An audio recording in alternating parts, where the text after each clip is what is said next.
Assalamualaikum warahmatullahi wabarakatuh.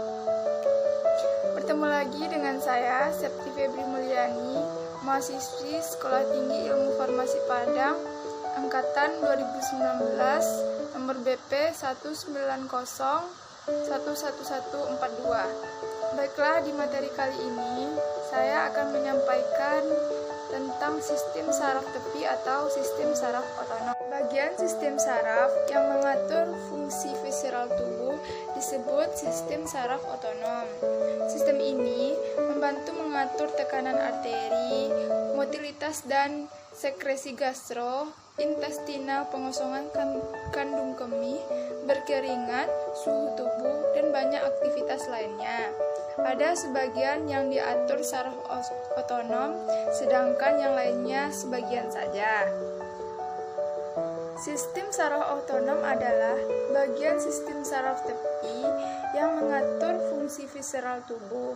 Sistem saraf otonom terutama diaktifkan oleh pusat-pusat yang terletak di medula spinalis, batang otak, dan hipotalamus. Juga bagian korteks cerebri, khususnya korteks limbik, dapat menghantarkan impul ke pusat-pusat yang lebih rendah sehingga demikian mempengaruhi pengaturan otonomik.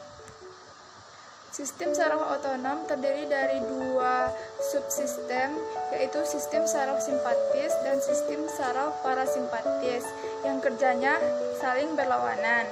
Sebenarnya tidak ada penyamarataan yang dapat dipakai untuk menjelaskan apakah rangsangan simpatis atau parasimpatis dapat menyebabkan timbulnya eksitasi dan inhibisi pada suatu organ tertentu. Oleh karena itu, untuk dapat mengerti fungsi simpatis dan parasimpatis, kita harus mempelajari seluruh fungsi kedua sistem saraf ini pada masing-masing organ. Baiklah, kita akan lanjut lebih dalam materi tentang sistem saraf otonom.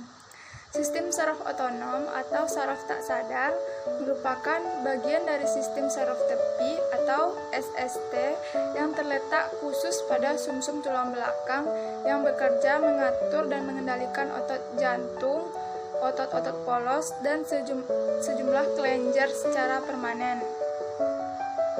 Artinya, sistem saraf tersebut bekerja melayani berbagai struktur dalam tubuh, misalnya jantung, paru-paru, saluran pencernaan, pembuluh darah, kantong kemih, dan kelenjar keringat. Disebut sistem saraf otonom karena sifat kerja sistem saraf ini tidak menurut kemauan atau kehendak kita. Sistem ini merupakan sistem saraf eferen atau motorik yang mempersarafi organ visceral umum, mengatur, menyelaraskan, dan mengkoordinasikan aktivitas vital, termasuk pencernaan, suhu tubuh, tekanan darah, dan segi perilaku emosional lainnya. Bagian sistem saraf inilah yang mengatur fungsi visceral tubuh disebut sebagai sistem saraf otonomik. Sistem ini membantu mengatur tekanan arteri, motilitas, dan sekresi gastrointestinal, pengosongan kandung kemih, berkeringat, suhu tubuh, dan banyak aktivitas lainnya, di mana beberapa di antaranya akan sebagian diatur oleh saraf otonom. Salah satu sifat yang menonjol dari sistem saraf otonomik adalah kecepatan atau intensitas waktu beberapa detik secara tidak disadari dapat timbul keringat dan terjadi pengosongan kandung kemih. Jadi, sistem saraf yang bekerja melalui serat-serat saraf otonomik dapat dengan cepat dan secara efektif mengatur sebagian besar atau seluruh fungsi internal tubuh. Sistem saraf otonom terutama diaktifkan oleh pusat-pusat yang terletak pada medula spinalis, batang otak, dan hipotalamus. Seringkali sistem saraf otonom ini bekerja sebagai refleks visceral, jadi sinyal pusat di dalam ganglion otonomik, medula, batang otak, dan atau hipotalamus. Pusat-pusat ini sebaliknya akan menjalarkan respon refleks yang sesuai kembali ke organ-organ visceral dan mengatur organ-organ tersebut.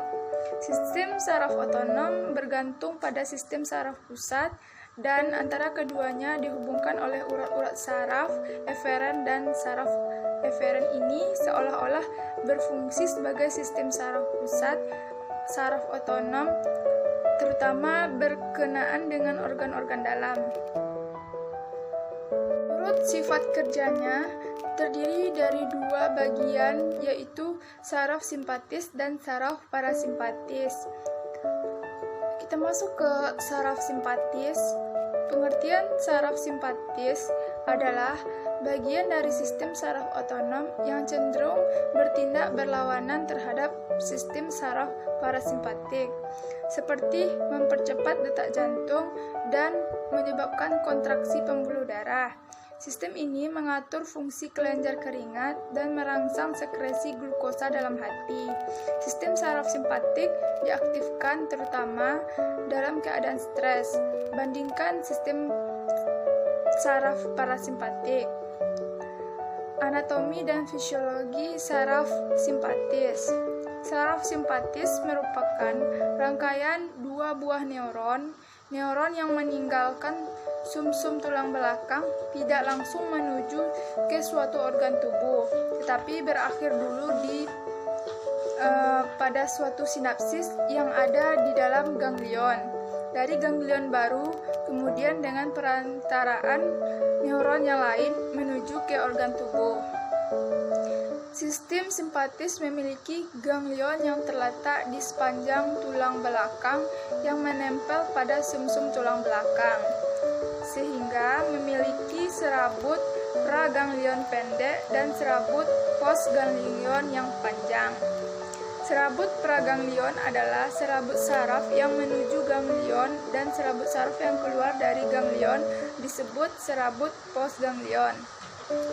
Saraf simpatis terbagi dua bagian yang terdiri dari saraf otonom kranial dan saraf otonom sakral.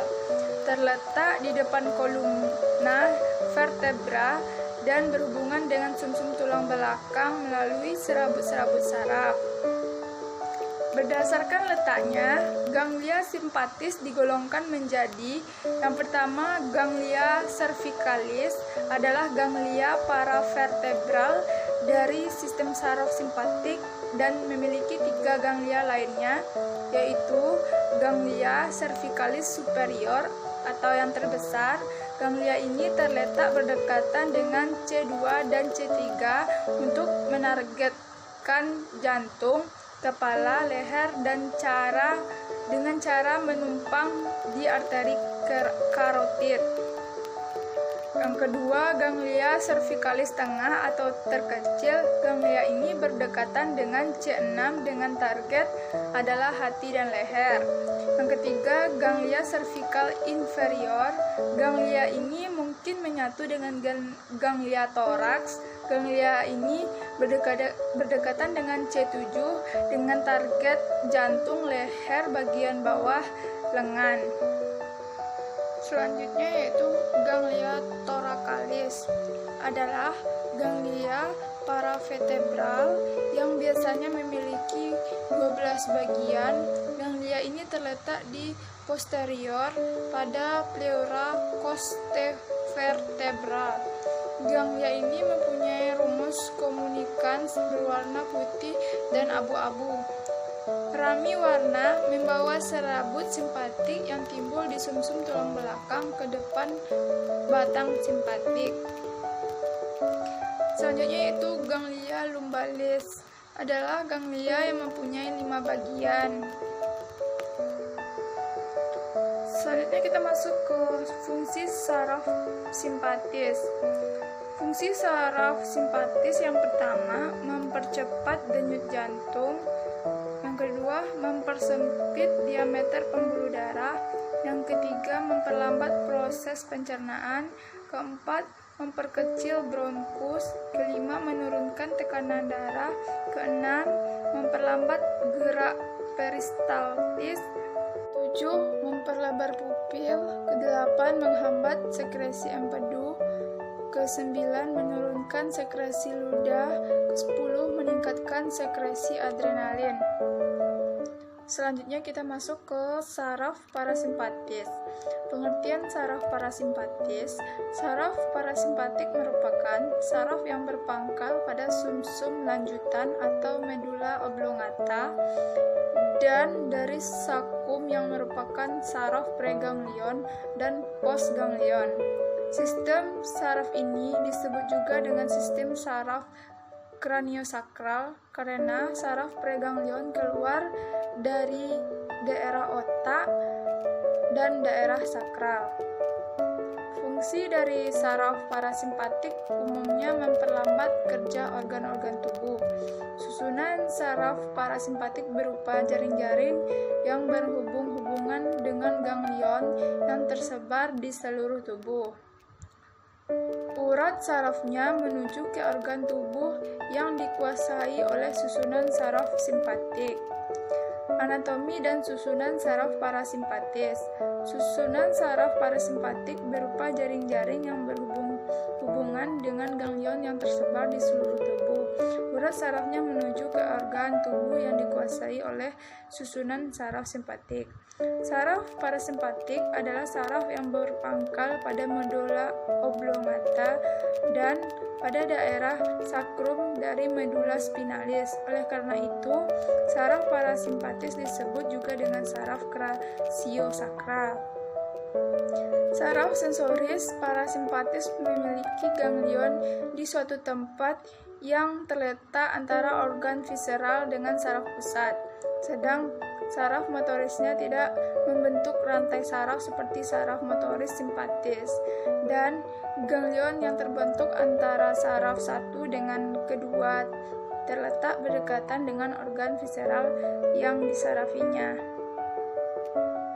Fungsi saraf simpatis yaitu memperlambat denyut jantung, memperlebar diameter pembuluh darah, mempercepat proses pencernaan, memperlambat bronkus, menaikkan tekanan darah, mempercepat gerak peristaltis, mempersempit pupil, mempercepat sekresi empedu, menaikkan sekresi ludah, menurunkan sekresi adrenalin.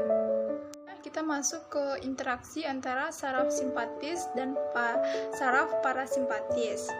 Saraf simpatis dan saraf parasimpatis bekerja pada organ atau efektor yang sama. Akan tetapi, pengaruh yang ditimbulkannya bersifat berlawanan satu dengan yang lainnya agar tercapainya homeostatis atau keseimbangan. Efek perangsangan simpatis dan parasimpatis pada organ spesifik seperti mata.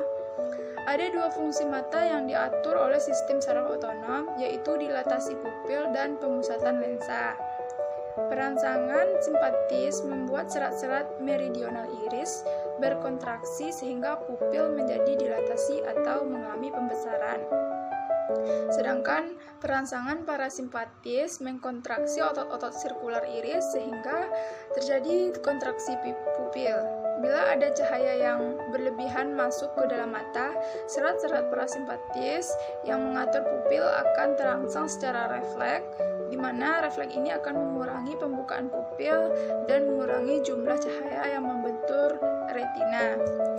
Sebaliknya, selama periode eksitasi, saraf simpatis akan terangsang dan karena itu, pada saat yang bersamaan akan menambah pembukaan pupil. Pemusatan lensa hampir seluruhnya diatur oleh sistem saraf simpatis. Normalnya, lensa dipertahankan tetap dalam keadaan rata oleh tegangan intrinsik elastis dari ligamen radialnya. Perangsangan parasimpatis membuat otot siliaris berkontraksi sehingga melepaskan tegangan tadi dan menyebabkan lensa menjadi lebih konveks. Keadaan ini membuat mata memusatkan objeknya dengan tangan. Yang kedua itu kelenjar-kelenjar tubuh. Kelenjar nasalis, lakrina malis, saliva, dan sebagian besar kelenjar gastrointestinalis terangsang dengan kuat oleh sistem saraf simpatis sehingga mengeluarkan banyak sekali sekresi cairan.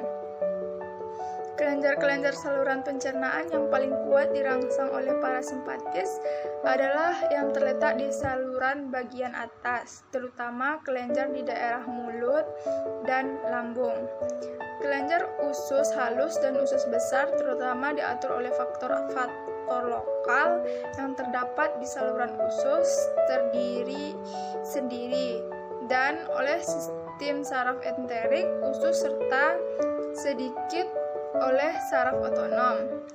Perangsangan simpatis mempunyai pengaruh langsung pada sel-sel kelenjar dalam pembentukan sekresi pekat yang mengandung enzim dan mukus tambahan. Rangsangan simpatis ini juga menyebabkan vasokonstriksi pembuluh darah yang mensuplai kelenjar-kelenjar sehingga seringkali mengurangi kecepatan sekresinya. Bila saraf simpatis terangsang, maka kelenjar keringat mensekresikan banyak sekali keringat. Tetapi perangsangan pada saraf parasimpatis tidak mengakibatkan pengaruh apapun, namun serat-serat simpatis yang menuju ke sebagian besar kelenjar keringat bersifat kolinergik atau kecuali beberapa serat adrenergik yang ke telapak tangan dan telapak kaki. Di mana hal ini berbeda dengan hampir semua serat simpatis lainnya yang bersifat adrenergik. Selanjutnya, kelenjar keringat terutama dirangsang oleh pusat-pusat di hipotalamus yang biasanya dianggap sebagai pusat parasimpatis. Oleh karena itu, berkeringat dapat dianggap sebagai fungsi parasimpatis walaupun hal ini dikendalikan oleh serat-serat saraf yang secara anatomis tersebar melalui sistem saraf simpatis. Kelenjar apokrin di aksila mensekresikan sekret yang kental dan berbau bersebagian akibat dari perangsangan simpatis. Namun kelenjar ini tidak bereaksi terhadap perangsangan parasimpatis.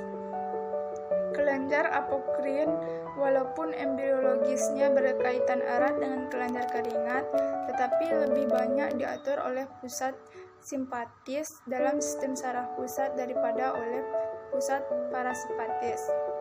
Selanjutnya itu sistem gastrointestinal. Sistem gastrointestinal mempunyai susunan saraf intrinsik sendiri yang dikenal sebagai plexus intramural atau sistem saraf enterik usus. Namun, baik perangsangan simpatis maupun parasimpatis dapat mempengaruhi aktivitas gastrointestinal, terutama oleh peningkatan atau penurunan kerja spesifik dalam plexus intramural. Pada umumnya, perangsangan parasimpatis meningkatkan seluruh tingkat aktivitas seluruh gastrointestina, yaitu dengan memicu terjadinya gerakan peristaltik dan relaksasi sfinkter. Jadi, akan mempermudah pengeluaran isi usus melalui saluran pencernaan dengan cepat. Pengaruh dorongan ini berkaitan dengan penambahan kecepatan sekresi yang terjadi secara bersamaan pada sebagian besar kelenjar gastrointestinal.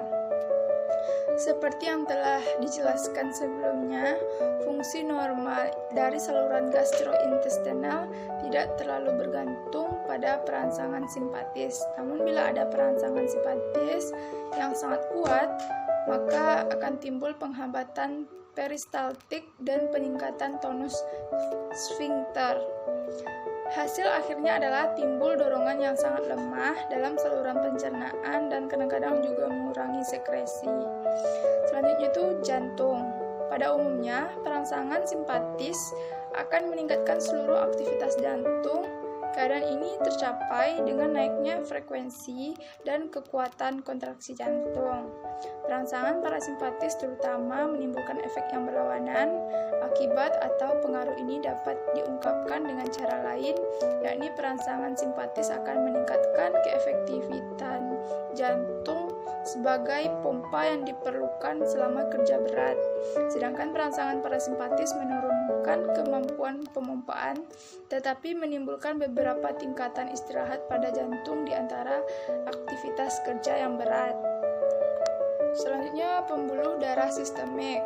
Sebagian besar pembuluh darah sistemik, khususnya yang terdapat di viscera abdomen dan kulit anggota tubuh, akan berkontraksi bila ada perangsangan simpatis.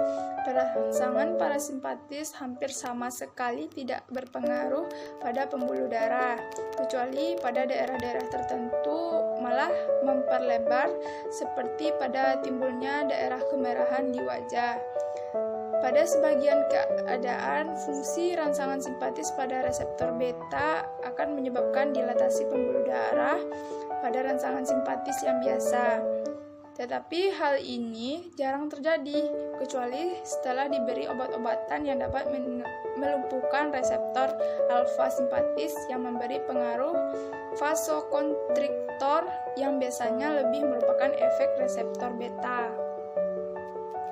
Efek perangsangan simpatis dan parasimpatis terhadap tekanan arteri. Tekanan arteri ditentukan oleh dua faktor, yaitu daya dorong darah dari jantung dan terhadap aliran darah ini yang melewati pembuluh darah. Perangsangan simpatis meningkatkan daya dorong oleh jantung dan tahanan terhadap aliran darah yang biasanya menyebabkan tekanan menjadi sangat meningkat. Sebaliknya, perangsangan parasimpatis menurunkan daya pompa jantung, tetapi sama sekali tidak mempengaruhi tahanan perifer. Efek yang umum adalah terjadi sedikit penurunan tekanan. Ternyata perangsangan parasimpatis vagal yang hampir selalu dapat menghentikan atau kadang-kadang menghentikan seluruh jantung dan menyebabkan hilangnya seluruh atau sebagian besar tekanan. Efek perangsangan simpatis dan parasimpatis terhadap fungsi tubuh lainnya. Dan seterusnya, integrasi dan pengawasan fungsi otonom. Saraf merupakan sistem yang berfungsi untuk mengatur berbagai fungsi organ di dalam tubuh secara terintegrasi sehingga memungkinkan untuk makhluk hidup dapat beradaptasi dengan perubahan yang terjadi pada lingkungan di sekitarnya. Susunan saraf menerima berbagai informasi dari dalam dan dari luar tubuh dan mengkoordinasikan semua aktivitas organ di dalam tubuh kita. Susunan saraf berfungsi untuk merencanakan, mengkoordinasikan tingkah laku sehingga memegang peranan dalam tingkah laku subjektif suatu makhluk hidup. Selanjutnya, pengaturan pusat otonom batang otak oleh area yang lebih tinggi dan gangguan kesehatan pada sistem saraf. Macam-macam gangguannya seperti stroke, epilepsi, dan sebagainya, yaitu neurotransmitter. Neurotransmitter merupakan senyawa kimia pembawa pesan yang meneruskan informasi elektrik dari sebuah neuron ke neuron lain atau sel efektor. Sifat neurotransmitter adalah yang pertama disintesis di neuron presinap, kedua disimpan di vesikel dalam neuron presinap, yang ketiga dilepaskan dari neuron di bawah kondisi fisiologis, keempat segera dipindahkan dari sinap melalui uptake atau degradasi, yang keempat berikatan dengan reseptor menghasilkan respon biologis. Selanjutnya, cara kerja neurotransmitter, yaitu proses neurotransmitter berawal dari neuron mensintesis zat kimia yang akan berfungsi sebagai neurotransmitter. Kemudian, neuron mensintesis neurotransmitter yang berukuran lebih kecil pada ujung-ujung akson dan mensintesis neurotransmitter yang berukuran lebih besar atau peptida pada badan sel. Selanjutnya, neurotransmitter mentransportasi neurotransmitter peptida ke arah ujung-ujung akson, atau neuron tidak mentransportasikan neurotransmitter yang berukuran kecil karena ujung-ujung akson adalah tempat pembuatannya. Potensial aksi berkonduksi di sepanjang akson. Potensial aksi pada terminal postsinapsis menyebabkan ion kalsium dapat memasuki neuron. Ion kalsium melepaskan neuron transmitter dari terminal postsinaptik ke celah sinaptik. Selanjutnya, molekul neurotransmitter telah dilepas berdifusi lalu melekat dengan reseptor sehingga mengubah efektivitas neuron postsinaptik. Selanjutnya, neurotransmitter melepaskan diri dari reseptor. Neurotransmitter dapat diubah menjadi zat kimia yang tidak aktif tergantung pada zat kimia penyusunnya. Molekul neurotransmitter dapat dibawa kembali ke neuron parasimpatik untuk didaur ulang atau dapat berdifusi dan hilang. Pada beberapa kasus, vesikel yang kosong akan ditransportasi kembali ke badan sel, meskipun belum ada penelitian yang benar. Macam-macam neurotransmitter. Yang pertama yaitu asetilkolin atau ACH, merupakan neurotransmitter yang tidak sip produksi di dalam neuron, ditransportasikan ke otak dan ditemukan di seluruh bagian otak. ACH berada di seluruh sistem saraf pusat dan perifer. Asetilkolin memiliki konsentrasi tinggi di basal ganglia dan korteks motorik. Fungsi utama dari asetilkolin ini adalah mengatur atensi, memori, rasa haus, pengaturan mood, tidur, memfasilitasi perilaku seksual dan tonus otot. Yang kedua yaitu GABA atau asam gamma aminobiturat, yaitu ditemukan pada seluruh sistem saraf pusat. GABA berlokasi di hipotalamus, hipokampus, korteks cerebellum, basal ganglia, medula spinalis, retina.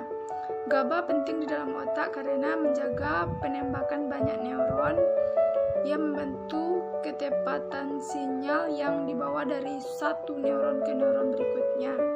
Selanjutnya yaitu neuropinefrin, memiliki konsentrasi tinggi di dalam locus coeruleus serta dapat dalam konsentrasi sekunder dalam hipokampus, amigdala, dan korteks cerebral. Dipindahkan dari celah sinaptik dan kembali ke penyimpanan melalui proses Reuteck aktif, menghambat penembakan neuron dalam sistem saraf pusat, tetapi membangkitkan otot jantung, usus, dan alat urogenitalia. Ia juga membantu mengendalikan kewaspadaan serta berfungsi dalam proses pembelajaran dan memori. Keempat itu dopamin, berlokasi di CNS dan diproduksi oleh substantia nigra serta dipindahkan dari celah sinaptik dari enzim MAO, membantu dalam mengatur fungsi pikiran, pengambilan keputusan, mengendalikan pergerakan volunter, dan membantu dalam mengintegrasikan kognisi. Yang kelima, serotonin atau 5-HT berimplikasi terhadap beberapa jenis gangguan jiwa yang mencakup anistas, depresi, psikosis, migrain, gangguan fungsi seksual, tidur, kognitif, dan gangguan makan. Berfungsi dalam pengaturan tidur, mengatur suasana hati, perhatian, belajar, persepsi nyeri dan temperatur tubuh, serta berperan dalam perilaku agresi dan atau marah dan libido. Dalam mengatur tidur dan bangun, serotonin bekerjasama dengan asetilkolin dan norepinefrin. Yang keenam yaitu endorfin, merupakan suatu bahan kimia yang diproduksi di dalam otak dan spinal cord yang mengurangi rasa nyeri dan meningkatkan mood. Endorfin juga dapat melindungi tubuh dari perasaan sakit dan meningkatkan perasaan tenang serta mempengaruhi perasaan senang dan bahagia. Yang ketujuh yaitu glutamat, merupakan neurotransmitter eksitatori utama pada otak di mana hampir tiap area otak berisi glutamat. Glutamat memiliki konsentrasi tinggi di kortikostriatal dan di dalam sel cerebral. Gangguan pada neurotransmitter ini akan berakibat gangguan atau penyakit bipolar efektif dan epilepsi.